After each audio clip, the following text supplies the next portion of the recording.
బ్రహ్మవర్చసం మహ్యం దత్వా వ్రజత బ్రహ్మలోకం మహ్యం దత్వా వ్రజత బ్రహ్మలోకం.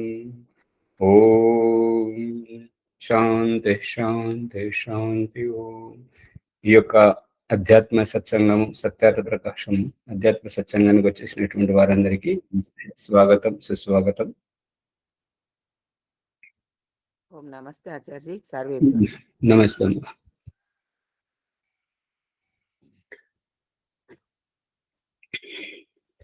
ఓం నమస్తే ఆచార్య సర్వేభ్యో నమస్తే. సత్యార్థ ప్రకాశం ఈ యొక్క కాలము విషయము అర్థమైందా? కాలం, వయస్సు అనేటువంటిది శరీరానికి మాత్రమే, ఆత్మకు కాదు అనేటువంటి రహస్యం దయానంద సరస్వతి చెప్పగానే చెప్తున్నటువంటి. అనసూయమ్మ గారు, కాలం గురించి అర్థమైందా? వయస్సు ఎవరికి, ఆత్మక శరీరానిక? ఓం నమస్తే ఆచార్య సర్వేభ్యో నమో నమః ఆచార్య. నమస్తే. రాజమణమ్మ గారు ఎవరు చెప్పరు? వయస్సు శరీరానికి కదా వయస్సు ఆచార్య. కథ అంటే ఈ కథ రావద్దు మన. సరే ఆచార్య, వయస్సు ఆచార్య, శరీరానికి వయస్సు ఎలా? కాలంతో ఆచార్య. అన్నరసముతోటి తయారవుతుంది కాబట్టి ఈ శరీరానికి వయస్సు. మరి అన్నంలోకి ఎలా వచ్చింది ఈ యొక్క కాలము? అంటే కాలంతోటే పండుతుంది, ఇంత కాలంలో పండుతుంది, ఇంత కాలంలో ఉడుకుతుంది అనేటువంటి, ఇంత కాలంలో అరుగుతుంది. కాబట్టి ఆ కాలం ద్వారా ఈ యొక్క శరీరానికి ఆయుష్ వస్తుంది. భాగ్యలక్ష్మి గారు వివరంగా చెప్పాలి అడుగుతారు. అది శరీరానికి ఎట్లా ఎట్లా అన్నది మనం చెప్పినప్పుడు మనం శరీరానికి అన్నది నిజమవుతుంది. అనసూయమ్మ గారు ఇప్పటికి వెనకబడి ఉండొద్దు. సమాజం తోసుకుంటూ పోతుంది, ఎవరిని లెక్క చేయదు అవకాశపరంగా. అందుకని భగవంతుడు మనకు అన్ని రకాలుగా సామర్థ్యాన్ని ఇచ్చాడు కాబట్టి సద్వినియోగపరచుకోవాలి, చెప్పాలి. నమస్తే. చెప్పండి, వయస్సు శరీరానికి ఎలాగా?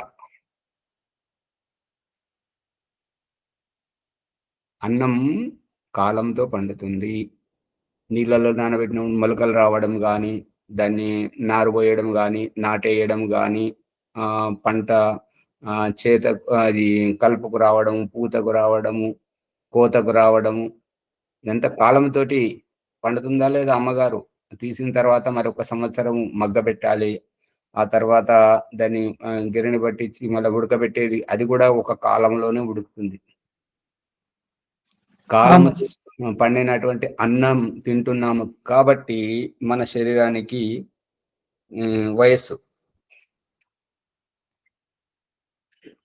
సమయం అని కూడా అనొచ్చు కదా ఆచార్యజీ? సమయం అని అనొచ్చు ఆచార్యజీ? కాలం అని? కాలం అంటే సమయమే. అది నాకు ఫస్ట్ అర్థం కాలేదు ఆచార్య. కాలం అంటే నాకు అర్థం కాలేదు. సమయం సమయం అదే ఆచార్య. సత్యార్థ ప్రకాశము ఎన్ని విషయాలు నేర్చుకున్నారు చూడండి భాగ్యలక్ష్మి గారు, అందరం నేర్చుకున్నాం. అట్లాగే ఎంసీ అమ్మ గారు మీరు కూడా అట్లాగే ఏదో ఒకటి చెప్పండి మీకు తెలిసింది, దాని గురించి వివరంగా మనం వింటాం కదా. సరే అమ్మా. ఇప్పుడు మీరంతా వెనుకబడి ఉన్నారు. ముందుకు వచ్చినటువంటి వ్యక్తి లక్ష్మణ రేఖ గీసుకుంటున్నాడు, నేను మాట్లాడను అని. అంటే అది ఎంతవరకు సత్యం?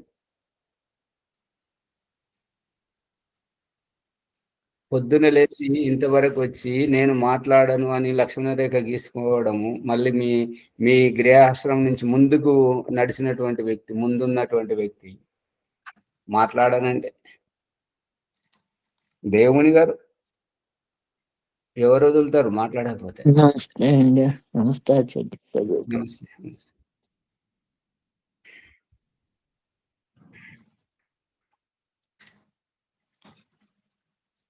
సత్యాగ్రహ ప్రకాశం 3వ సమావేశం అవకాశం ఇక్కడ 50వ ఉంది కాబట్టి ఇక్కడే మాట్లాడుతుంది. మాట్లాడటానికి అవకాశం ఇక్కడే కదండి, ఆహా, అందుకోసం ఆ, ఇక్కడే మాట్లాడు. వారికి ఏంటంటే నేను తప్పు మాట్లాడతానేమో. అదే ఇప్పుడు వారు అనేటువంటిది ఏంటంటే వీళ్ళు ఎవరు సత్యాగ్రహ ప్రకాశం చదవడానికి సమయం లేకుండా ఉన్నట్టుంది, అందుకే అడిగినటువంటి ప్రశ్నలకు సమాధానం ఇవ్వట్లేదు అనే ఒక మాట అంటున్నారు. మరి మీరు చెప్పొచ్చు కదా అని అంటే నేను అక్కడ మాట్లాడదలుచుకోలేదు అంటున్నాను. ఎందుకు? అదేం కాదు ముని గారు, చెప్పాలి. మనం చెప్పడం మనకు రాకపోతే దేవుడు ప్రాభ్రవామ శరదాశతం అనేటువంటి సందేశము దేవుడిని తప్పుపట్టినట్టు అవుతుంది. దేవుడు మనకు మన ద్వారా కొన్ని ఆత్మలు మారేది ఉన్నదేమో, అందుకని ఒకరితోటి ఒకరికి సహకరించుకోవడానికి, ఒకరు చదివిన పుస్తకంతో, ఒకరు చెప్పిన మాటలతో, ఒకరు వ్యావహారికంగా నడిచినటువంటి నడవడితోటి మారుతుంటారు.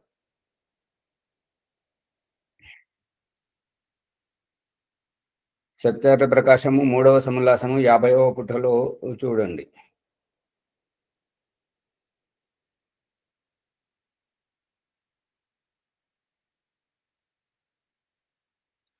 యాభై ఒకటవ పుట. సరే సరే, ధన్యవాదాలు. ఇది ఏంటంటే ద్రవ్యాశ్రయ గుణవాన్ సంయోగ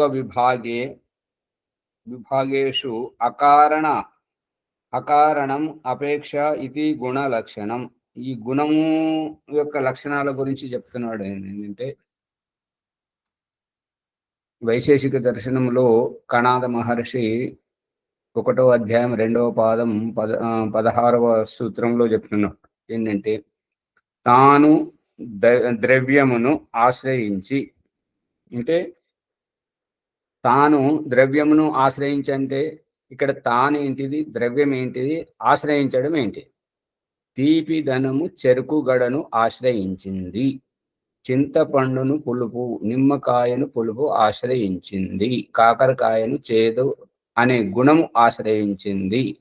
ఇక్కడ తాను అంటే గుణము, ద్రవ్యము అంటే మనం చింతపండు పదార్థం, అంతే.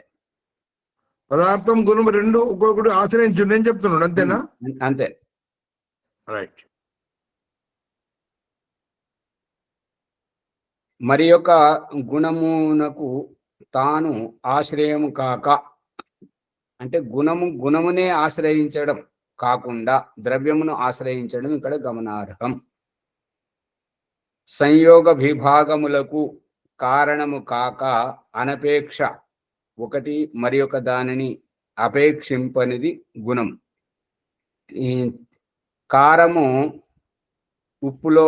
ఉప్పు కారములో, తీపి వగరు పులుపులో, ఈ రకంగా గుణమును ఆశ్రయించడం కాదు, గుణము ద్రవ్యమును ఆశ్రయించడము ఇక్కడ చెప్పదలుచుకున్నటువంటి అభిప్రాయం.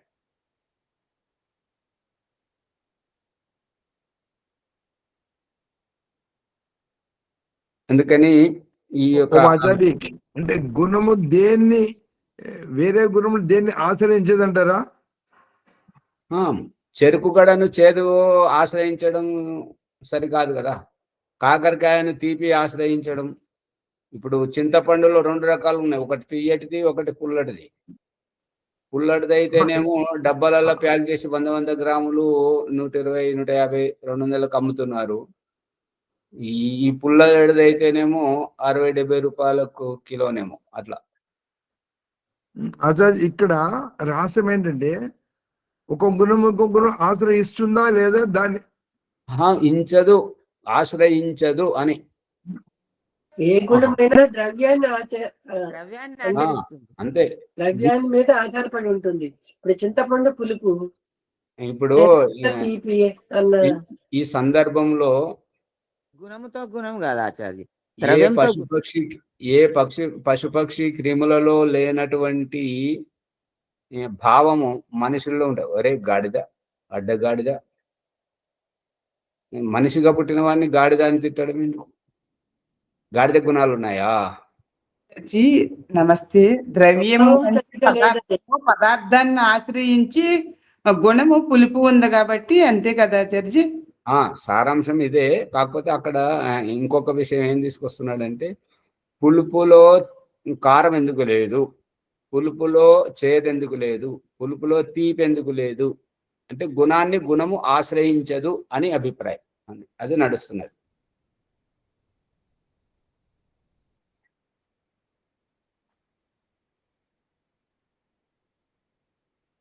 సంయోగ విభాగములకు కారణము కాక సంయోగ విభాగములకు అంటే గుణము ఒక విభాగము, ద్రవ్యము ఇంకొక విభాగం, ఈ రెండింటి యొక్క సంయోగము పదార్థం.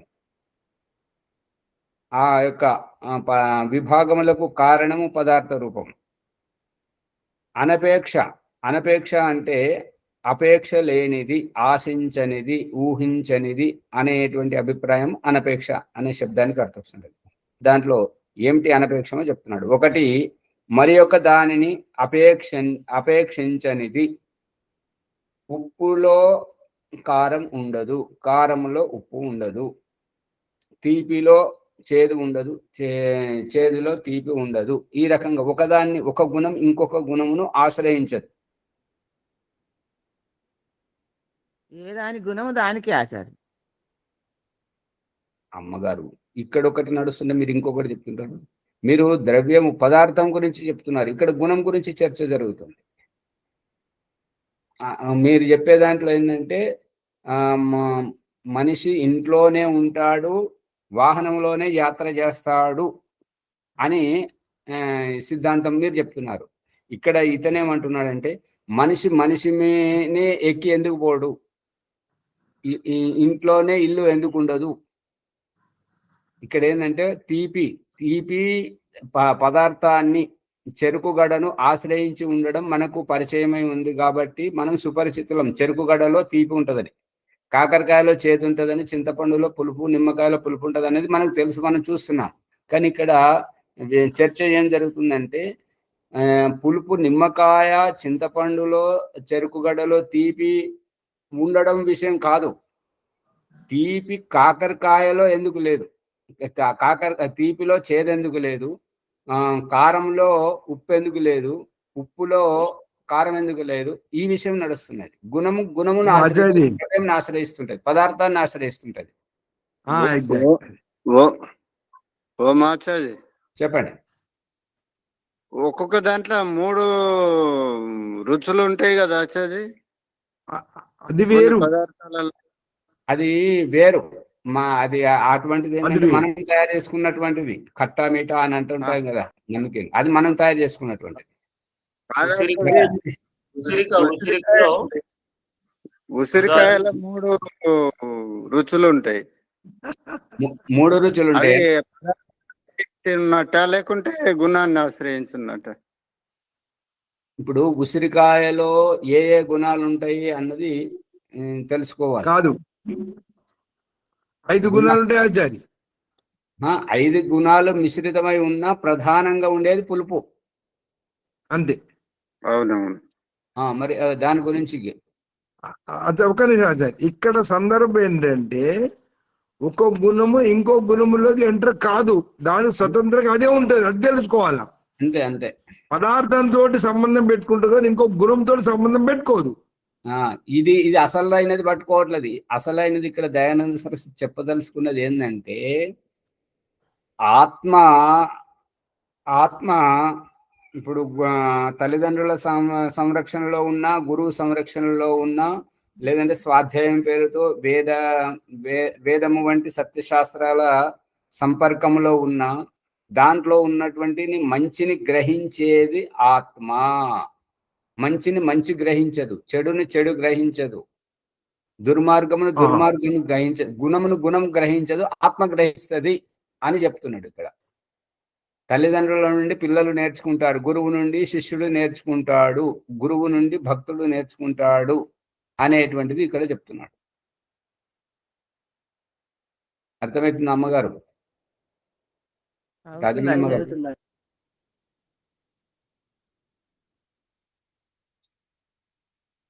మాట్లాడరు, ఏం చేయరు. అవుతుంది ఆచార్య, అవుతుంది అంటున్నా. సరే అర్థమవుతుంది గురుజీ. సరే సరే సరే. శ్రోత్రోపలబ్ధి బుద్ధిర్నిర్గ్రాహ్య ప్రయోగేన అభిజ్వలిత ఆకాశదేశ శబ్ద. పతంజలి మహర్షి మహాభాష్యము అనే గ్రంథంలో ప్రథమ అధ్యాయము ప్రథమ ఆహ్నికము ప్రథమ సూత్రంలో చెప్తున్నటువంటిది ఏంటంటే శ్రోత్రము అంటే కర్ణశష్కులి అంటే చెవులు. శ్రోత్ర ఉపలబ్ధి, శ్రోత్రముల ద్వారా ఉపలబ్ధి లభించినటువంటి పొందినటువంటి బుద్ధి.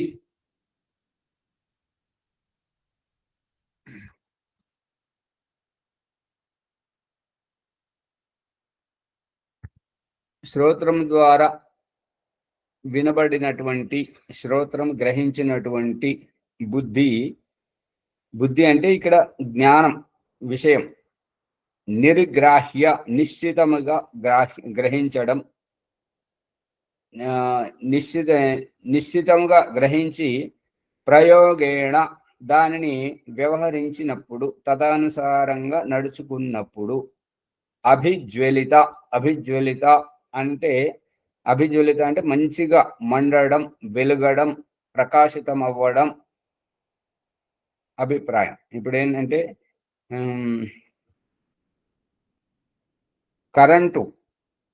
కరెంటు తెచ్చుకోవాలి, కరెంటు తోటి బల్బు వెలిగించుకోవాలనేది ఒక శబ్దం వినబడింది, చెవుల ద్వారా వినబడింది. చెవులకు ఆ శబ్దం ఉపలబ్ధి లభించింది. బుద్ధి దాన్ని గ్రహించినప్పుడు ఆ గ్రహించినటువంటి విషయాన్ని ప్రయోగంలో పెట్టింది ఏంటంటే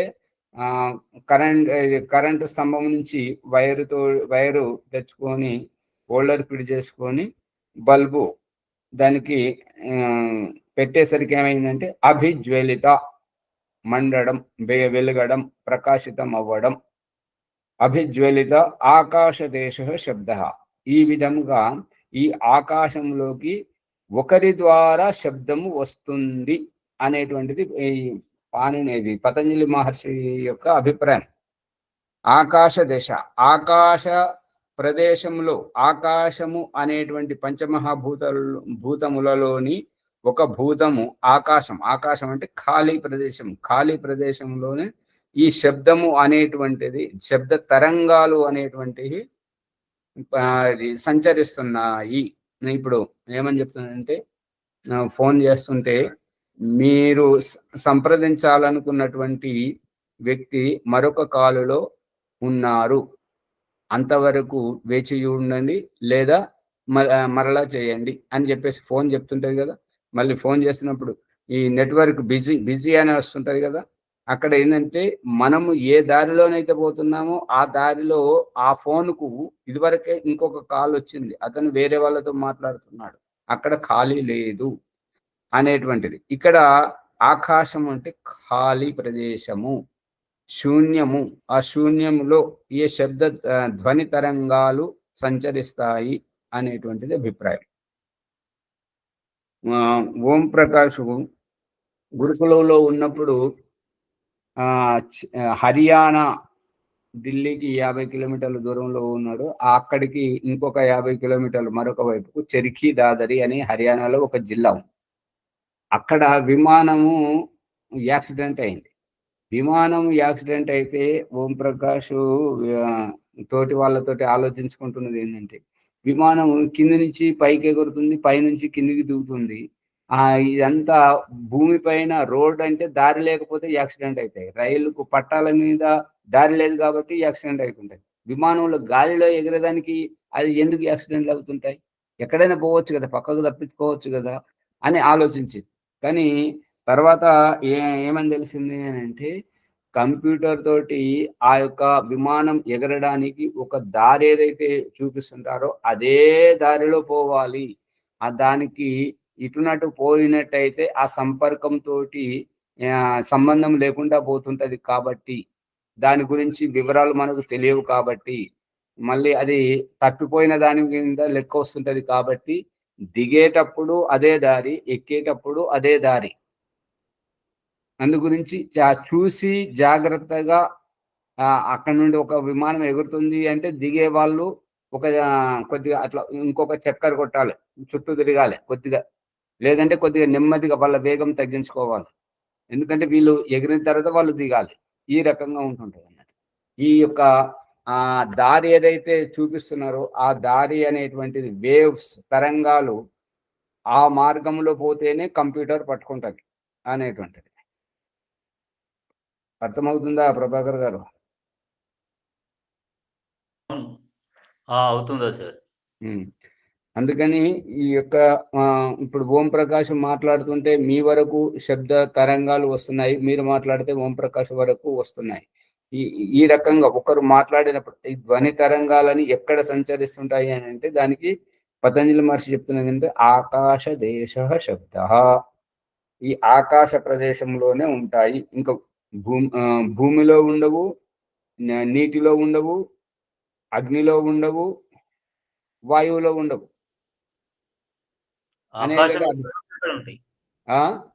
ఆకాశం ఎక్కడ ఉంటే అక్కడ ఉంటది ధ్వని.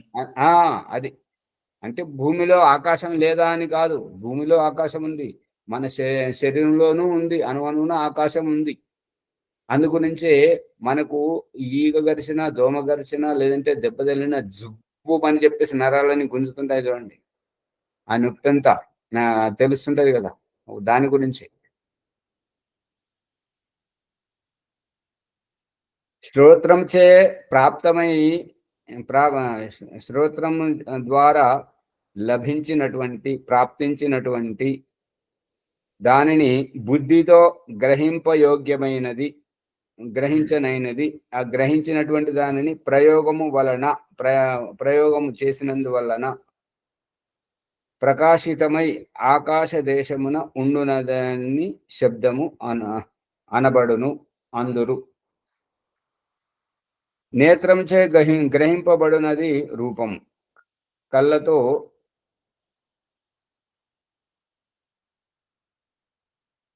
మీకు మూడవ నేత్రం చూపెట్టమంటారా? మూడవ నేత్రం ఇక్కడ దయానంద సరస్వతి చెప్తున్నటువంటిది ఏంటంటే కళ్ళతో చూసినటువంటిదే రూపము అంటున్నాడు. కానీ కళ్ళు లేని వారు పునికి చూసుకునేటువంటిది ఆ చేతులతో తెలుస్తుందా? చేతులు ఎవరైతే ఆడిస్తున్నారో వాళ్ళకు తెలుస్తుందా? కళ్ళకు రూపము కనిపిస్తుందా? కళ్ళతో ఎవరైతే చూస్తున్నారో వారికి రూపం కనిపిస్తుందా? ఎవరైతే ఆత్మ ఎవరు చూస్తే వారికి కనిపిస్తుంది ఆచార్య. అనసూయమ్మ గారు వీళ్ళు తప్పు చెప్తున్నారా? మనసుతో. మనసు జడమా చేతనమా? చేతనం. ఎలా? ఆత్మ చేతనం కదా గురుజీ. మరి ఆత్మ చేతనం అంటూ మనసు గురించి చెప్పి మళ్ళీ ఆత్మ కాడికి పోయారు. మనసు కళ్ళు మూసుకుంటే కూడా ఎక్కడికైనా పరిగెత్తుతుంది కదా. అదే అది పరిగెత్తుతుందా పరిగెత్తుతలేదా అనేటువంటి విషయాన్ని పక్కన పెట్టండి అమ్మగారు. దేవుడు చూపిస్తున్న దృష్టాంతం ప్రకారము ఈ మనస్సు ఎక్కడికెళ్ళి వచ్చింది, ఎక్కడిది, ఇది చేతనం అయితే మన శరీరంలో చేతనములు ఎన్ని ఉన్నాయి? జడము ఆచార్జీ. అనసూయమ్మ గారు మాట్లాడదేంటిది? అర్థం అయితలేదు కదా, కొద్దిగా అర్థమైందే చెప్తున్నా నేను. అర్థమైతలేదట. శ్రావణ మాసంలో ఓం ప్రకాష్ వచ్చినప్పుడు మేతి లడ్డూలు తయారు చేశారు కదా, రుచి ఎట్లా ఉంది? చాలా బాగుంది. అది కాదమ్మ గారు, ఇప్పుడు ఏమంటారు, ఈ కార్తీక పౌర్ణమికి ఆశ్రమానికి వచ్చేటప్పుడు రోడ్డు ఎలా ఉంది, పోయేటప్పుడు రోడ్డు పరిస్థితి ఎలా ఉంది? బాగుంది. అట్లా కాదమ్మ గారు, ఇప్పుడు ఆశ్రమంలో ఓం ప్రకాష్ కు కలిగినటువంటి ఇబ్బందుల గురించి మొన్న మాట్లాడుకున్నాం కదా, ఎట్లా అనిపించింది? ఏదేమైనా సరే నరేంద్ర మోదీ మాత్రం ఎవరి మాట వినడంటే, అక్కడ చెప్తున్నది ఏంటంటే అది కామెడీలో చెప్తున్నది ఏంటంటే, తల్లి మాట విననటువంటి రాహుల్ గాంధీ, తండ్రి మాట విననటువంటి అఖిలేష్ యాదవ్, ఎవరి మాట విననటువంటి నరేంద్ర మోదీ, ఎవరు అతని మాట వినరు అటువంటి వ్యక్తి కేజ్రీవాల్ అని చెప్పేసి చెప్తున్నారు. అమ్మగారు ఇప్పుడు మన పాఠానికి ఈ మనోరంజనానికి కార్తీక శరత్ పౌర్ణమికి మీ ఇంట్లో తయారు చేసినటువంటి ఆ మేథీ పాకం లడ్డూకు ఏమిటి సంబంధం అంటే ఇక్కడ ఏంటంటే మనస్సును మనము పంపిస్తున్నాము. ఇప్పుడు మీరు ఆ మనసు గురించి చెప్తున్నారు, ఆత్మ గురించి చెప్తున్నారు, కానీ ఓం ప్రకాష్ శ్రావణ మాసంలోకి తీసుకెళ్ళాడు మీ ఇంట్లో తయారు చేసినటువంటి ఆ మేథీ లడ్డు. అక్కడికి తీసుకెళ్ళగానే అది చూపించిందా లేదా, ఆ రుచి చూపించిందా లేదా మనసు? అవును గురుజీ. మళ్ళీ అది మీరు తిప్పలు పడుకుంటా శరత్ పూర్ణిమకు వచ్చినప్పుడు దారి ఎట్లున్నది అనేది, రోడ్డు ఎట్లా కొట్టుకపోయింది, ఎట్లా గుంతలు ఎంత కుదింపులతో వచ్చారు అనేది, మళ్ళీ నరేంద్ర మోదీ ఎవరి మాట వినడు అన్ని సాధిస్తున్నాడు అనేది, మళ్ళీ ఇవన్నీ అంటే మనం ఏదైతే తలుసుకుంటామో అక్కడికి తీసుకెళ్తుంది మనస్సు. అంటే అనుకున్న తర్వాతే కదా అన్సీ గారు అది అనుకునేది ఎవరు అనుకుంటే అది వెళ్తుంది. అంటే తనంతటి సంకల్పం. అమ్మగారు మీరు ఇంత కొద్దిగా మరి ఇంకో సూటిగా పట్టుకోలేకపోవడానికి కారణం ఏంటంటే కొద్దిగా ఆలస్యంగా వస్తున్నారు కదా. చర్చించేటప్పుడు ఏం చర్చించవుతుంది అని అంటే భగవంతుడు చూపిస్తున్న దృష్టాంతం ప్రకారం మన యొక్క జన్మ లోపల తండ్రి శరీరం నుండి బీజ రూపమైనటువంటి ఆత్మ తల్లి గర్భంలోకి వచ్చి అక్కడ పిండ రూపం దాల్చుకొని జన్మించి ఆయువున్నంత వరకు బ్రతికి ఆయువైపోగానే అనిపోవడం, చనిపోవడం, ఈ శరీరాన్ని దాటిపోవడం, ఇది మా చేతనము ఆత్మ. ఇక్కడ మనసు ఎక్కడుందో చెప్పండి. ఇక మనసు ఎక్కడికి లేనే లేదు. ఆగుస్వామి కొద్దిగా తొందరపడ, వారికి అర్థమవుతలేదు కదా. అమ్మగారు పట్టుబడుతుందా? ఒక్కసారి పట్టుకుంటే ఇంకా సరే గ్రహించండి, తొందరపడకండి, మళ్ళీ ఆలోచించండి, ప్రశ్నించండి దాంట్లో రేపు కానీ ఎల్లుండి కానీ. సరేనా? మనస్సు జడం. మనస్సు మన కోసం. ఇప్పుడు ఏమని చెప్తున్నాడంటే అథర్వవేదం శాంతి సూక్తం మీకు తెలుసు కదా, దాంట్లో ఏమని చెప్తున్నాడంటే ఇమాని యాని పంచేంద్రియాని మనఃశ్రేష్ఠాని. ఈ 6 ఇంద్రియాలు ఎవరికి? ఇంద్రుడికి. అదే ఈ చక్రాలలో, షట్ చక్రాలలో మనం కదిలిస్తున్నటువంటిది 6 చక్రాలు. 6 చక్రాలు ఏంటంటే 5 ఇంద్రియాలు, మనస్సు కలిపి 6 అయినాయి. ఈ 7వది ఆత్మ. ఎక్కడికి వెళ్తున్నారంటే 8వ పరమాత్మ దగ్గరికి. అష్టచక్రానవద్వారే. అమ్మగారు అనసూయమ్మ గారు పట్టుకుంటున్నారా? పట్టుకుంటున్నా. అది అంతవరకే. ఓం ఆచార్య, ఓం. బిడ్డ ఎక్కడికి వెళ్తుంది అంటే తల్లి దగ్గరికి వెళ్తుంది. ఓకే. ఇప్పుడు నీటిని చూపిస్తున్నాడు కదా, భూమి మీద వర్షం ద్వారా పడ్డటువంటి నీళ్ళన్నీ ఎక్కడికి పోతుంటాయి అని అంటే, ఎక్కడ వంపు ఉంటే పారుకుంటూ పల్లెం ఉంటుందాన్ని సముద్రం ఉంటే అటువైపు అంతే సముద్రం దగ్గరికి వెళ్తాయి. మరి ఆకాశానికి ఎలా పోతున్నాయంటే సముద్రం నుండి ఉప్పెనలాగా పైకి లేస్తున్నాయి, పైనుండి కిందికి, కింది నుండి పైకి. అది కూడా సూర్యుని ద్వారానే. సూర్యుని ద్వారా. ప్రభాకర్ గారు ఏమైనా చెప్పాలా? అరే మైక్ ఆన్లో పెడుతున్నారు అందుకని. నేత్రముచ గ్రహింపబడినది రూపము, జిహ్వతో స్వాదం అంటే రుచి, నాలుకతో రుచి, ఆహ్లాది అంటే ఆస్వాదించడం, అనేక విధములుగా గ్రహింపబడినది. కళ్ళతో రూపము, జిహ్వతో స్వాదం. ఇప్పుడు ఇక్కడ ఇంకా మంచి రహస్యం బయటపడ్డది చూడండి. ఒకవేళ కళ్ళే చూసినట్టయితే, నాలుకనే రుచి చూసినట్టయితే, కళ్ళే రూపమును చూసినట్టయితే, చనిపోయిన వాళ్ళ దగ్గరకు వచ్చి ఆత్మీయులు మీద పడి ఏడుస్తుంటారు కదా, తాతయ్య నేను వచ్చాను, అమ్మమ్మ నేను వచ్చానని నన్ను చూడమని చెప్పేసి అంటుంటారు. తెరుసున్న కళ్ళు చూస్తాయా ఆ ఏడ్చే వారిని? చూడు. చెవులు వింటుంటాయా? అమ్మగారు మరి ఆ కాష్టం మీద పెట్టేసి జీవగంజి పేరు మీద ఆ పాలు పోస్తారు కదా, పాలలో పంచదార ఎక్కువ ఉందా తక్కువ ఉందా అని చెప్తాయా? లేదు గురుజీ. అది ఇదంతా చూసేది ఆత్మ. ఆ ఆత్మ వెళ్ళిపోయింది కాబట్టి. నాసికచే గ్రహింపబడినది గంధము. అంటే నాసిక అంటే ముక్కు. ముక్కు చేత వాసన చూడబడేటువంటిది. ముక్కు చేత ఆ శ్వాస ద్వారా గంధము. గంధం అంటే వాసన. వాసనను చూస్తుంటాయి. అందుకే మనం తినేటప్పుడు బుక్కకు మనం తినే కంటే ముందే ఇంకొకరు తింటుంటారు. గమనించారా? ముక్కు ద్వారా అదే అనసూయమ్మ గారు, నోట్లోకి వెళ్ళే కంటే ముందు ముక్కు వాసన చూస్తుందా చూడదా? అవునా గురుజీ, చూస్తుంది. అది రహస్యం. అలా అంటే అది చూసి చెప్తుంది ఇది మంచిదా కాదా. ఆత్మ ఆచార్జీ. అది పట్టుకోవాలి.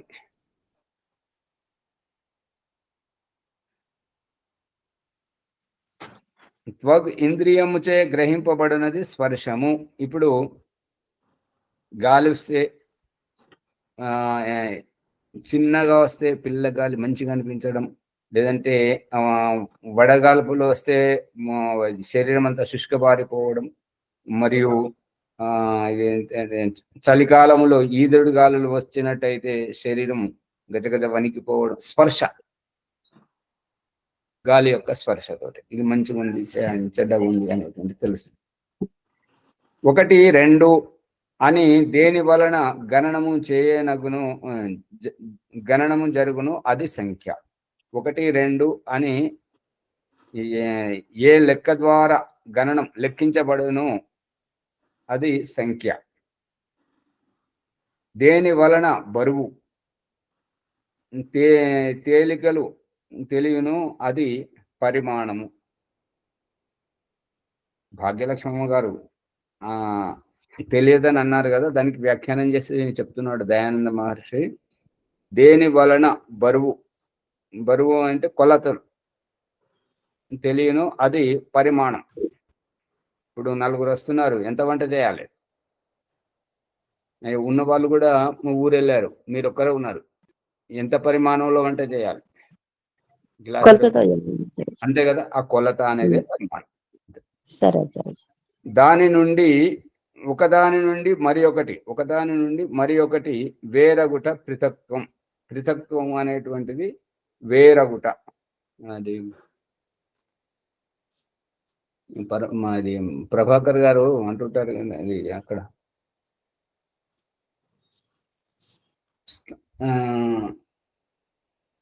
స్తంభ వృత్తిలో తెలుస్తుంది ఆత్మ పరమాత్మలు వేరు వేరని. అంతేనా ప్రభాకర్ గారు? అవును ఆచార్య, అంతే. ఈ పృథక్త్వం అంటే వేరు చేయడం, వేరు నీళ్లు పాలు వేరు చేయడం. ఆ రకంగా వేరు తత్వాన్ని ఎడబాటును చూపించడం.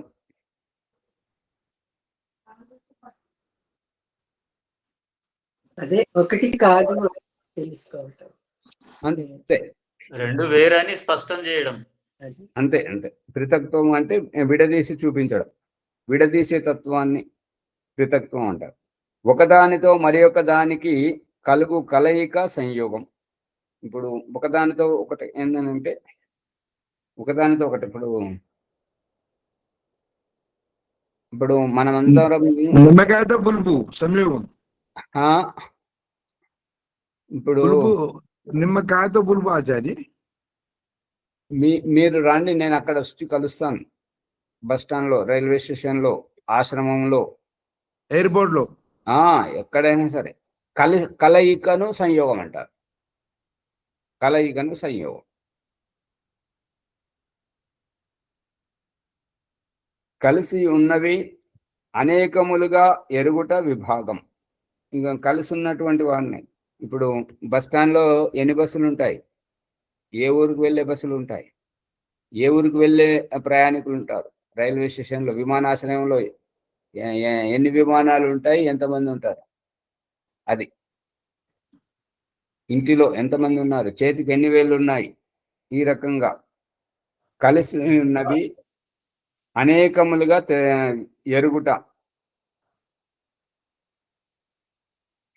విభాగములు అనబడుతుంటాయి. ఓ మాచార్య శరీరంలో ఎన్ని సూక్ష్మ కణాలు ఉన్నాయి?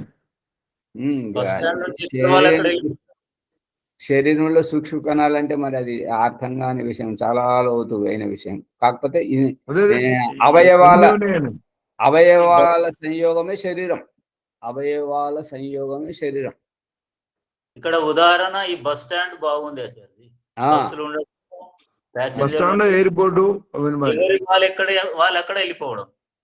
ఇప్పుడు చేతికున్న వేళ్ళు 5 వేళ్ళు 5 రకాలుగా ఉన్నాయి కదా.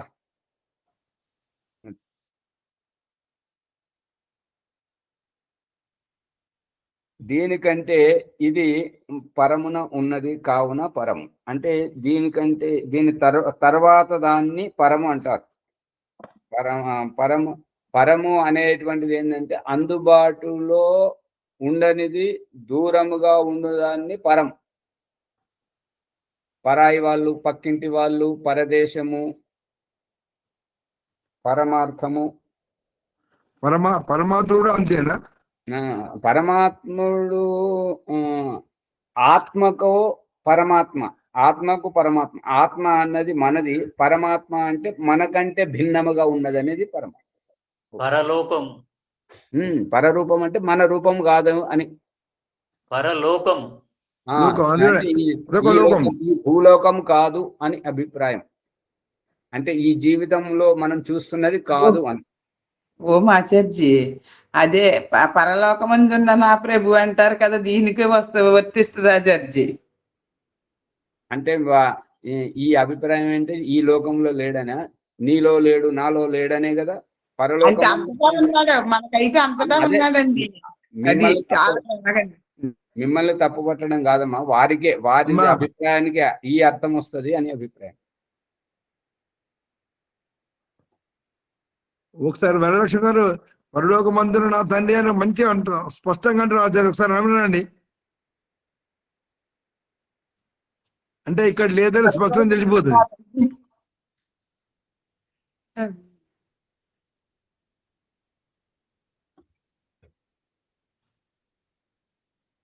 ఎక్కువ మంది గ్రహించిన దాన్ని వరలక్ష్మి గారు చెప్తున్నారు అనమాట. అంతే వారు సహజంగా వెళ్ళి చూశారు, వాళ్ళు అలా చేస్తుండగా.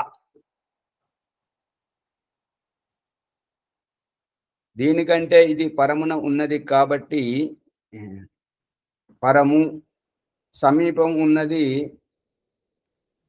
అపరం, దగ్గర ఉన్నది అపరం. ఇప్పుడు ఇంటికి ఎవరైనా చుట్టాలు వచ్చారనుకోండి, వారికి ప్రత్యేకతనిస్తామా లేదంటే ఇంట్లో ఉన్న వాళ్ళకు ప్రత్యేకతనిస్తామా? అతిథికి ప్రత్యేకత. అతిథికి ప్రత్యేకత. ఎందుకు అతిథికి ప్రత్యేకత అంటే అతడు ఇంతవరకు మనతో లేడు, ఇక మీదట ఉంటాడో లేడో తెలియదు. అంటే ఇక వచ్చినటువంటి అతిథి మళ్ళీ వాళ్ళ ఇంటికి, వాళ్ళ గమ్యానికి చేరుకుంటాడు కదా. అందు గురించి వచ్చాడు కాబట్టి వచ్చినటువంటి అతనికి ప్రత్యేకత ఇవ్వడం జరుగుతుంది. ఈ రకంగా అపరము అనేటువంటి దానికి ఏంటంటే పరముగా లేనటువంటిది, అంటే అందుబాటులో ఉన్నటువంటిది, మనతోటే ఉండేటువంటిది, మనలో ఉండేటువంటిది అనేది అర్థం.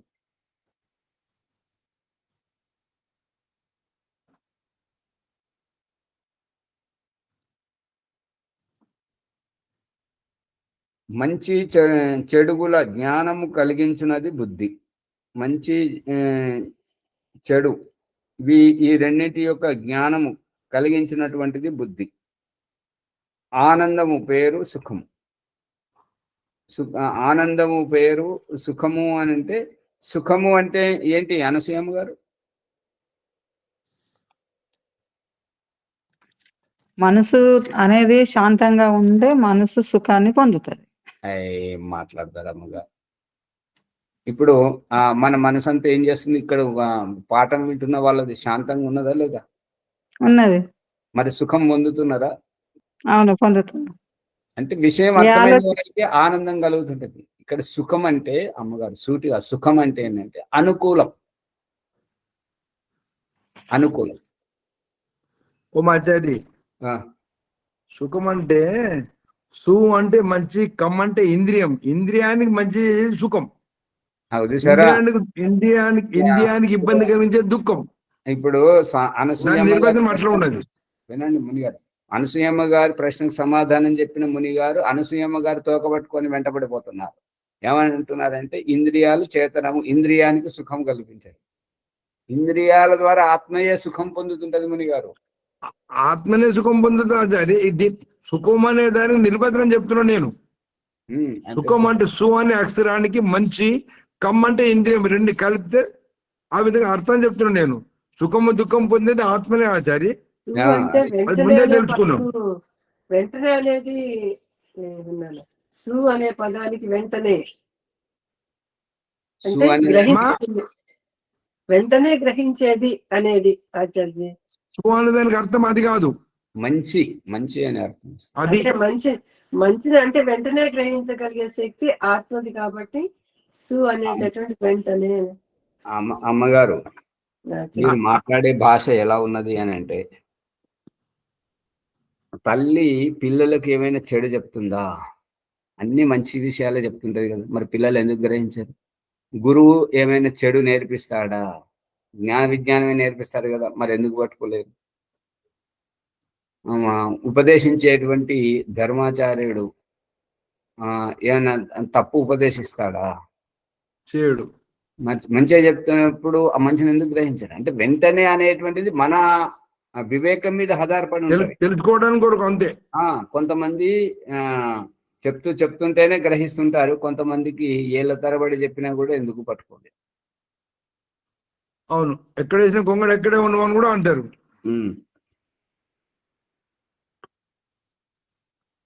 అనుకూలమే సరైనది. మాట్లాడి సమయం నాస్తి. ఓ ఇది పూర్తిగా చేద్దామా? ఈ పేరాగ్రాఫ్ మధ్యలో ఆపేస్తే మళ్ళీ మొదలు పెట్టడం ఇబ్బంది అయితే. పెట్టండి అయిపోతుంది. పూర్తి చేసేయండి. కష్టమునకు నామము దుఃఖం. కష్టము అంటే ప్రతికూలం. ఇచ్చా రాగం, ప్రతికూలం. ఇచ్చా రాగం. ఇష్టము అంటే రాగము ఆసక్తి, ద్వేషము వైరం అంటే తిరస్కరణ, విరోధం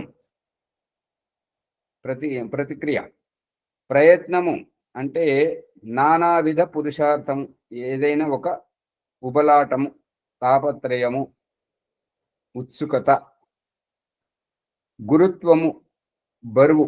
బరువు అంటే ఏంటి? గురుత్వానికి బరువు ఏంటి? బాధ్యత. బాధ్యత.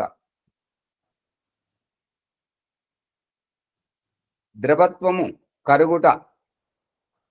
ద్రవత్వము అంటే కరుగుట. కరుగుట అంటే జాలువారుట అనే అర్థం కూడా వస్తుంది కరుగుట కంటే. ఇప్పుడు నూనె నీళ్ళు, అది పళ్ళరసాలు, పాలు, మజ్జిగ, ఇవన్నీ ద్రవమా ఘనమా? ద్రవం. మరి అవి కరుగుట అంటే మజ్జిగ కరుగుతుందా? నెయ్యి కరుగుతుంది కదా. మరి అది అందుకని జాలువారడం, పారుకుపోవడం అనే అర్థం ఉండాలి కరుగుట అనేది.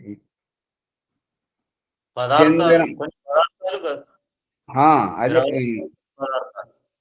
నెయ్యి లాంటివి గడ్డగట్టినవి కరుగుతాయి. పెరుగు కరుగుతుందా? ఆచార్య మంచు కరుగుతుంది కదా. మంచు ఇక్కడ ద్రవత్వం గురించి చర్చ జరుగుతుంది. ద్రవం కాదు కదా మంచు, అది ఘనం కదా. చందనము. స్నేహము అంటే ప్రీతి అనేది, వ్యక్తిత్వాలలో ప్రీతి అనేటువంటిది స్నేహం. స్నేహముకు అర్థము జిగురు అంటుకునే తత్వం. సంస్కారము మరి ఒక దాని సంబంధం వలన వాసన ఏర్పడుట. సంస్కారం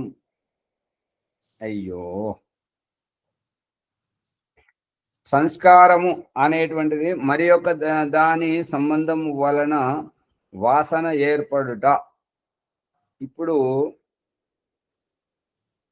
రాత్రి అన్నము పొద్దున వాసన వస్తుంది. ఇప్పుడు వాసన గురించి చెప్తున్నాడు కదా, వాసన ఏర్పడుదా అంటున్నాడు. సంబంధం ఏం కలుగుతుంది? బ్యాక్టీరియా వస్తుందా? చనిపోయిన దాంట్లో లేదంటే ఇడిసిన బట్టల్లో, తడిసిన బట్టల్లో ముక్క వాసన వస్తుంటుందా కదా? వారానికి ఒకసారి స్నానం చేసుట్లో బ్యాక్టీరియా వస్తుంది. ఇప్పుడు ఇడిసిన బట్టల్లో బ్యాక్టీరియా ఎక్కడికి వెళ్ళి వస్తుంది?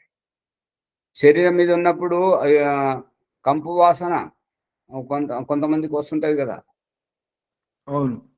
మరి ఇక్కడ చెప్తున్నటువంటిది ఏంటంటే, సంస్కారం అంటే ఏంటంటే గుణాంతరాధానం. ఇప్పుడు మంచివారి సాంగత్యంలో మంచి విషయాలు నేర్చుకుంటారు, చెడ్డవారి సాంగత్యంలో చెడ్డ విషయాలు నేర్చుకుంటారు. వ్యసనపరులతో అంటారు.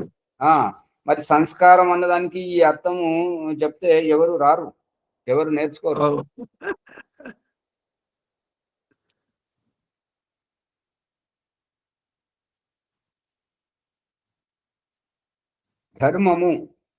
ధర్మము అనంటే న్యాయాచరణము. ధర్మం అంటే న్యాయాచరణం ఎట్లా అవుతుంటది? ధర్మము అంటే బాధ్యత, కర్తవ్యము. న్యాయము వేరు. ఎక్కడైతే అనుచితము జరిగినప్పుడు న్యాయంగా వ్యవహరించడం న్యాయాచరణం అవుతుంటది. కానీ ధర్మం వేరు, అది కాదు, వేరు కదా. ఏది చెప్పరు. ఏంటి అమ్మగారు నిద్రపోతున్నారా? న్యాయం వేరు, ధర్మం వేరు. మరి దేనికి అర్థమని ఈజీక్వల్ టు పెట్టి చెప్తున్నాడు కదా. కఠినత్వము వంటిది. ఇప్పుడు ఎట్లా చెప్తున్నాడు చూడండి. ధర్మము అంటే కఠినత్వము వంటిది. ధర్మత్వాది అంటే ఆచార్య కొత్త వాళ్ళ ధర్మం చెప్తే కఠోరం అనిపిస్తుంది. ఈసారి ఓంప్రకాష్ గారి దగ్గర అన్నికి చెప్తానని చెప్తారు. కఠోరమైన శబ్దాన్ని వాడిండు అక్కడ. కఠోరమైన శబ్దాన్ని వాడిండు. ధర్మము కఠినంగా అనిపిస్తుంది అందరికీ అని. కఠినంగా ఎందుకు అంటే ఉన్నది ఉన్నట్టుగా చెప్తే ఎవరికైనా కఠినం అనిపిస్తుంటది కదా, కఠోరంగా అనిపిస్తుంటది కదా. ధర్మం కఠోరం ఎందుకు అవుతుంది? ధర్మం కఠోరం ఎట్లా అవుతుంటది? ఇప్పుడు ఆ భగవంతుడు చూపిస్తున్న దృష్టాంతం ప్రకారం ఏంటంటే, శరీరము సహజంగా ఉండాలి అని అంటే నవరంధ్రాల నుండి వికారాలను వదులుతావా వదలవా? వదులుతాం. ఇప్పుడు వదలడము ఇప్పుడు కర్తవ్యమా కాదా? ఇప్పుడు తుమ్ము వస్తుంది, తుమ్మాల వద్దా? ఇటువంటిదే. ఇప్పుడు నువ్వు బతకాలంటే ఆకలి దప్పికలు తీర్చుకోవాలి అంటే మన నిత్యావసరాలన్నీ కుల వృత్తుల పేరుతోటి ఇతరుల దగ్గర పెట్టాడు దేవుడు. తట్ట చేసేవారు, బుట్ట చేసేవారు, గ్లాసు చేసేవారు, కంచం చేసేవారు, అన్నము గింజలు అమ్మేవారు, అందరు వేరు కదా. వాళ్ళ దగ్గరకు పోయి తెచ్చుకోవాలి కదా. అవును. మరి ఆ రకంగా ఇక్కడ చెప్తున్నటువంటిది కఠినం. ఇప్పుడు పురుషార్థం చేస్తేనే, ఇప్పుడు పెళ్ళి ఎందుకు చేసుకున్నావు? పిల్లాన్ని పోషించినప్పుడు. పిల్లల్ని ఎందుకు కన్నావు? వాళ్ళని పోషించినప్పుడు. పోషించడం కర్తవ్యం, బాధ్యత కాదా? మరి కఠినం అనుకుంటే అదే అర్థమయ్యే వరకు కఠినమే ఉంటుంది. అది పిల్లవాడిని పుట్టించిండు, పాలు తాగాల వద్దా? తాగాలి. మరి తాగడం కఠినమా? కానీ ఇవ్వాలనే జ్ఞానము. తల్లి ఇవ్వడం కఠినమా? తల్లి పాలు ఇవ్వడం కఠినమా? లేకపోతే ఇవ్వడం కఠినం. కానీ పాలు లేకపోతే పిల్లవాడు తాగుతానంటే అప్పుడు తల్లి దగ్గర లేవు కాబట్టి అప్పుడు కఠినం. కానీ పాలు వస్తున్నాయి కదా, ఇవ్వకపోతే పాలు ఇవ్వకపోతే క్యాన్సర్ రోగం వస్తుంది తల్లికి. నువ్వు ఇస్తావా చేస్తావా? క్యాన్సర్ రోగం చెప్పే భాష. ఇంకో దానికి కూడా ఉపయోగిస్తారు కదా. పిల్లవాడు చెప్పే భాష ఏంటంటే, అమ్మ నాకు దొడ్డుకు వస్తుంది, నన్ను వేరు చేసి శుద్ధి చేస్తావా, లేదంటే నన్ను పూసుకొని నీకు పూయమంటావా? ఏది బాగుంది? ఆచార్య, క్యాన్సర్ వస్తుందని ఇవ్వడం వేరు. కాదు, బిడ్డను కన్నది కాబట్టి పాలివ్వడం ధర్మం. బాధ్యత. అది అది ఇక్కడ చెప్పేది ఏంటంటే ఇక్కడ కఠినము అనేది అర్థం సరైంది కాదు.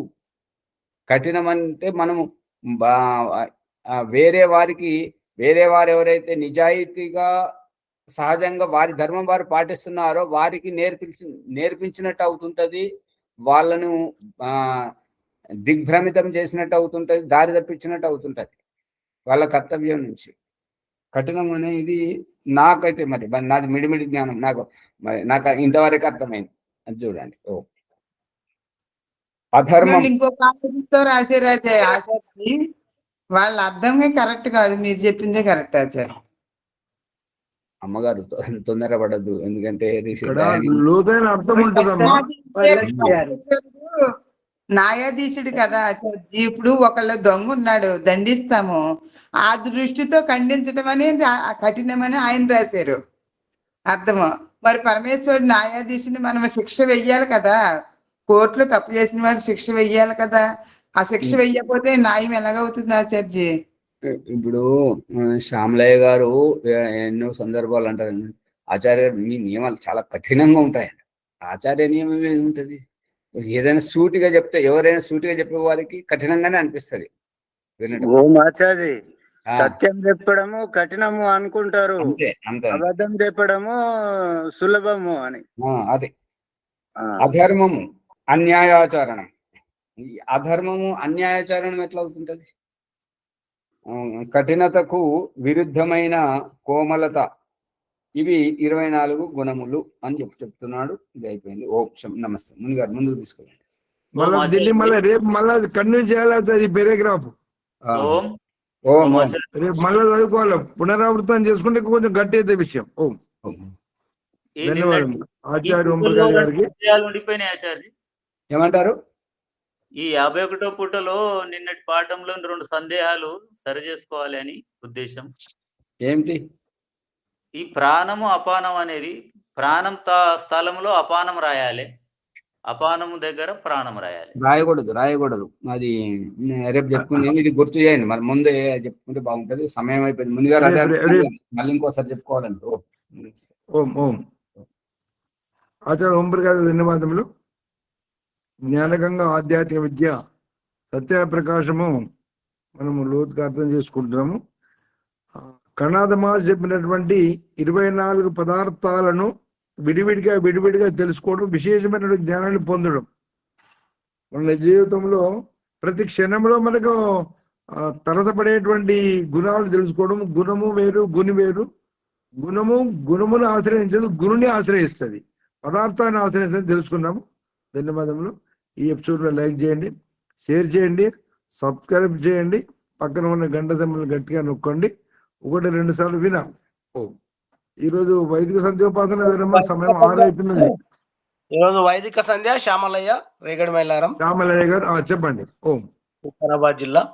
నేను వైదిక సంధ్య చేయిస్తున్నాను. ఓం. వైదిక సంధ్య యోగ బ్రహ్మ సాక్షాత్కారం.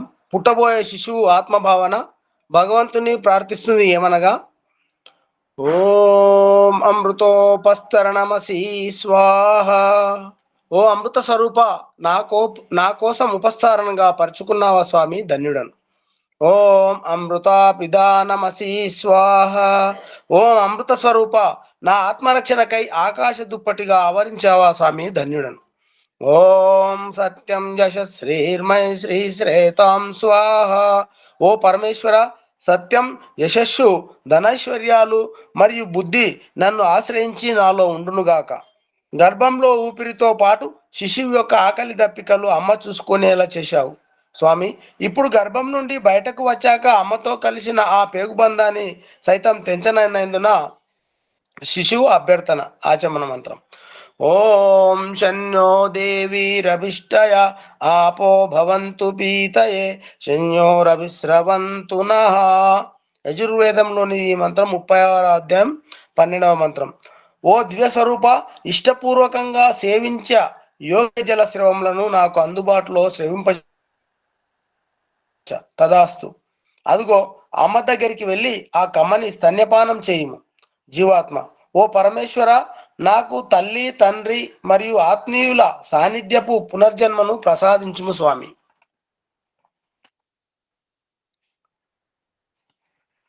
ఈశ్వర వాచ తదాస్తు. స్వర్గ సుఖాన్ని ఏవగించి అసంతృప్తితో పోతున్నావు. ఆ జర మరణ అసంతృప్తి దుఃఖ జన్మలో ఒంటరిగా ఉండలేవు. కాబట్టి ఈ ఇంద్రియముల కాలక్షేపం నీకు ఊరట కల్పించునుగాక. అత ఇంద్రియ స్పర్శ మంత్రములు అక్రియా ధ్యానం. ఈ ఇంద్రియ ధ్యానం, ఈ అతీంద్రియ ధ్యానం అంటే ఏదైనా పని మీద కోరిక కలగజేయటం, ఆ పని చేసిన తర్వాత సంతృప్తి చెందటం. ఓం వాక్ వాక్ ఏదైనా మాట్లాడాలి, చెప్పాలి, మాట్లాడే వరకు చెప్పే వరకు సంతృప్తి, మాట్లాడిన తర్వాత చెప్పిన తర్వాత ఒక సంతృప్తికర ప్రశాంతత. అలాగే ఏదైనా పదార్థం చూడగానే తినాలి తినాలి అనే కోరిక, తిన్న తర్వాత తాగిన తర్వాత సంతృప్తి చెందడం.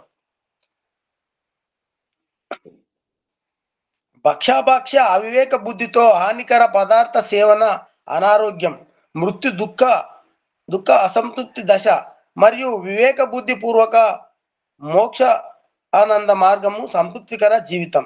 ఓం ప్రాణ ప్రాణ పీల్చుకున్న శ్వాసను వదలాలని, వదిలిన తర్వాత మళ్ళీ పీల్చాలనే అసంతృప్తి, పీల్చుకున్న తర్వాత సంతృప్తి చెందడం.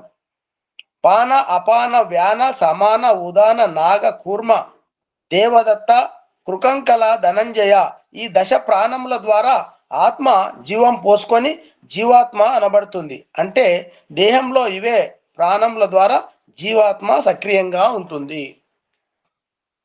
ఓం చక్షు చక్షు అదేమిటి ఇదేమిటి, ఇందులో ఏముంది అందులో ఏముంది, ప్రతిదీ చూడాలనే సంతృప్తి జీవితం.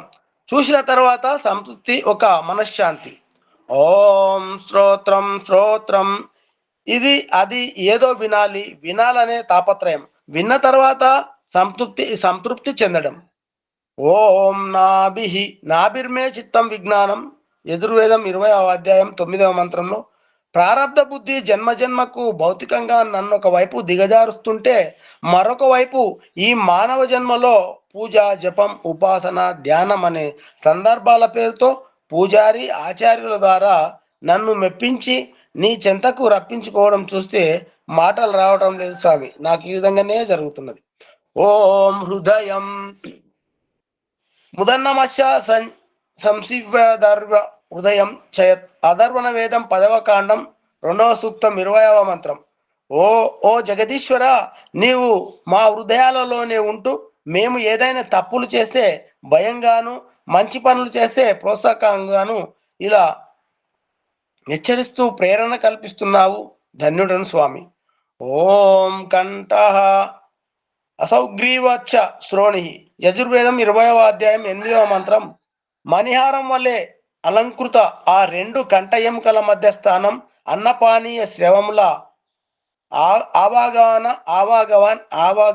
గహన మరియు భావ వ్యక్తీకరణ అవయవ సాధనాన్ని తెలుసుకోవడం.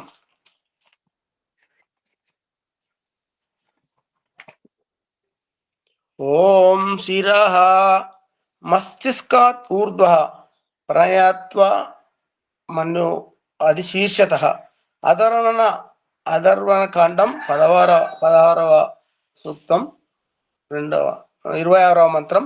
మస్తిష్కానికంటే పైకి అక్కడికి ప్రాణవాయువును ప్రేరేపిస్తూ ఎక్కించు. అంటే ప్రారంధాన్ని తెలుసుకొని ప్రారంధాన్ని శుద్ధి కొరకు ప్రయత్నం చేయడం. శిరోదేవకోశ సముద్దిత తత్ప్రణో అభిరక్షతి శిరో అన్న మదో మనః.